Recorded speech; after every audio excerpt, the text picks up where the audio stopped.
Hello everyone, this is Himanshu Rathod from Department of Mechanical Engineering from Arya College of Engineering and IT. Today we are going to discuss about the subject robotics, and from unit first we are going to discuss our topic introduction to robotics.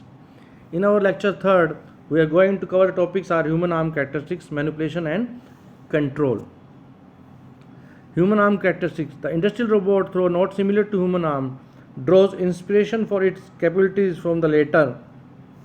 The human arm and its capability make the human race class apart from other animals. The design of the human arm structure is a unique marvel and is still a challenge to replicate. Certain characteristics of the human arm at far carry for today's manipulators. It is therefore worth considering briefly human arm most important characteristics are there serves as benchmark for manipulators. The human arm basic performance specifications are defined from the zero reference position, which is the stretched right arm and hand straight out, horizontal with the palm in downward direction. The three motion to orient the hand, which is the first part of human arm, are approximately in the following range: 180 degree less than roll plus 90 degree, minus 90 degree less than pitch plus 50 degree, 45 degree to plus 15 degree yaw. Note that to provide the roll motion to the hand, forearm, the upper arm, both undergo a twist, while pitch and yaw are provided by the wrist joint. The second part of human arm consists of upper arm and forearm with shoulder and elbow joints. It has 2 degrees of freedom in the shoulder with the ball and socket joints, 1 degree of freedom in the elbow between forearm and upper arm, with 2 bones in the forearm and 1 in upper arm. The 2 degree of freedom shoulder joints provide an approximately hemispherical shape to the elbow joint. The elbow joint moves the forearm by approximately 170 degree from minus 5 degree to 165 degree in different planes depending on the orientation of two forearm bones and the elbow joints. For the zero reference position defined above the forearm and the wrist can only swap and arc in the horizontal plane. Another important feature of the human arm is the ratio of the length of the upper arm to that of forearm, which is around 1.2. Any ratio other than this result in performance impairment.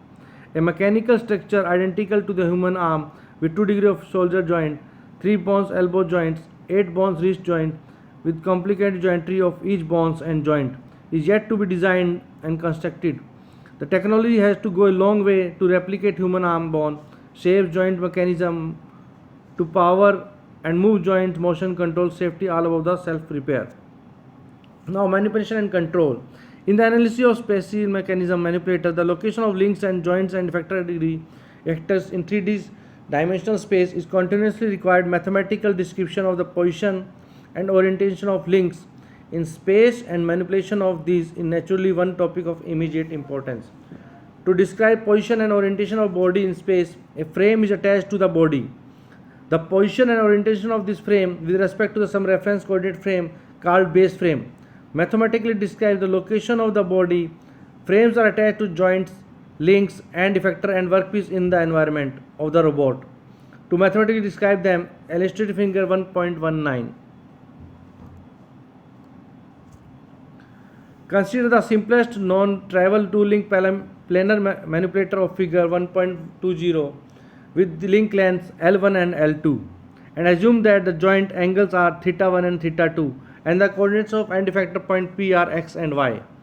From simple geometrical analysis for the manipulator, it is possible to compute coordinate xy from the given joint angles theta 1 and theta 2, and for a given location of point P xy, joint angle theta and theta 2 can be computed.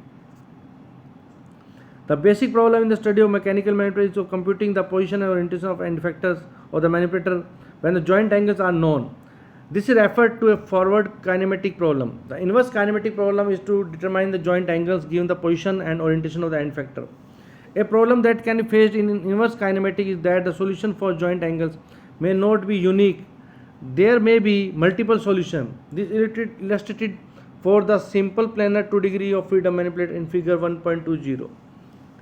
In the 2 degree of freedom manipulator, use the position some object held in its end effector to specify position P1, x1 and y1. The joint angle theta 1 and theta 2 that make the end point coincide with the desired location must be found. This is an inverse kinematic problem for the manipulator in figure 1.20. There are two sets of joint angle theta and theta 2 that lead to the same endpoint position as illustrated in figure 1.21. In figure 1.21, two possible joint positioning for a given endpoint positions. That position first and now position second. These are two possible joint positions. The inverse kinematic problem is thus to calculate all possible set of joints angle which could be used to attain a given position and orientation of the end effector of the manipulator. The inverse kinematic problem is not as simple as the forward kinematics, as it requires the solution of kinematic equations which are non-linear, involving several transcendental terms. The issue of existence and non-existence of solution and of multiple solutions are to be considered in detail. It may also be stated here that not all points in space are reachable by a given manipulator. The space covered by a set of reachable points defines the workspace of a given manipulator. For example, the workspace of 2 degree of planar manipulator in figure 1.21 and is shown in figure 1.22.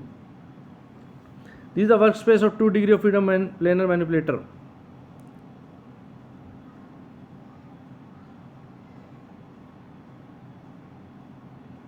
Now radius, small circle of radius L1 minus L2 and the biggest circle of L1 plus L2. This is the manipulator exerting a force on the environment. The position at the end, as we see, this is a force applied on the environment. During the work cycle, the motion of each joint and the end effector must be smooth and controlled. Often the end effector path is described by a number of intermediate locations in addition to the desired destination. The term spline is used to refer to a smooth function which passes through a set of specified points. The motion of end effector through space from point A to point C via point B is illustrated in figure 1.24. The goal of trajectory planning is to generate time laws for the manipulated variables for a given description of joint or end effector motions. This is a figure of trajectory generation for motion A to C via B. Thank you. That's all for lecture 3rd.